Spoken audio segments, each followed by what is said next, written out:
57goldradio.com, Gary Cubetta back again, and it's my pleasure to introduce the author of A Colossal Failure of Common Sense, the inside story of the collapse of Lehman Brothers, Larry Lawrence McDonald. Larry or Lawrence? Larry's fine. Okay, Larry's fine. Larry, pleasure to have you with us.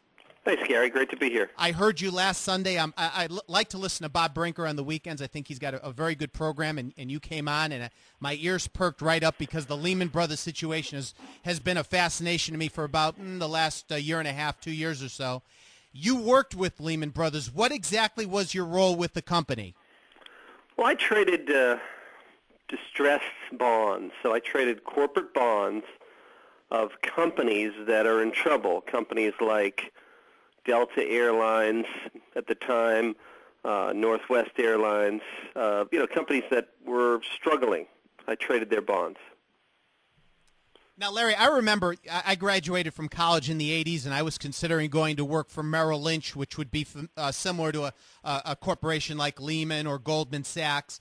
And back then, the company really was stockbrokers. You'd go to work and you'd do cold calls and you'd get people to buy stocks. And the commissions, of course, were much higher than they became later on with the E-Trades and the Schwabs. I hear about Lehman all the time. I wonder, is that the kind of company, are those the type of transactions that are still done today, or have things evolved over time?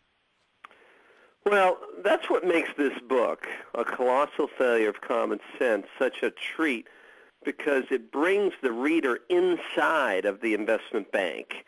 And when you go inside of Lehman Brothers, when you get under the hood, you'll see that it wasn't like a Merrill Lynch. We didn't have any stockbrokers. We didn't have a sales force. It was essentially an investment bank that traded securities, bonds, stocks, real estate loans, and things like that. We traded a lot of securities with institutional investors. So we would trade. We traded a lot of bonds with Fidelity, T. Rowe Price, and alike. Now, the fall of 2008, the banking industry gets in major trouble, and the only major institution that was allowed to fail from Washington was Lehman, correct?